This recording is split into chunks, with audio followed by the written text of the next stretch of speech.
name Ryno too out there or too bold for a first name, spelled R-Y-N-O. She said you can't hurt her feelings. She's just looking for like a little vibe check, and she's also interested in where in the world people live with these opinions. She is in Portland. She said everyone there gives their kids kind of funky names. Not everyone, but a lot of people give funky names. No one's gonna bat an eye in Portland.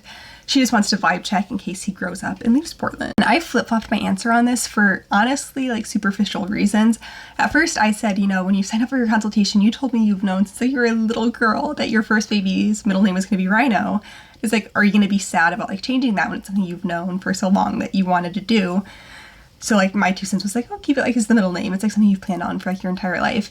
But then she's like, yeah, I know, but like I would feel just as good about it being the first name. And she's like, everyone in our life is trying to convince us to do it as the first name as well. She said because it's like this running thing that their kid is gonna be like a world-class athlete. And it's like, well, why is that? And then she said, oh, me and my husband, we were both D1 athletes in college. She said she's over 6 foot tall. Her husband's almost 7 foot tall. And honestly, that changed things for me. Like I said, it's a little superficial, but in the back of my mind, when she's talking about naming her baby Ryno, I know it's not spelled the same, but I'm like, that evokes the imagery of like this big, powerful beast, right?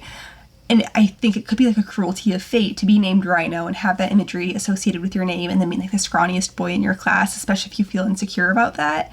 And I know you can have like very tall, like strong parents and still be scrawny yourself, but now it's a lot less likely. And then beyond that, you also have like the family name trump card. Like if anyone tries to give you garbage about the name, it's like, that was my great grandpa's name. And all of a sudden, like, they can't say anything about it.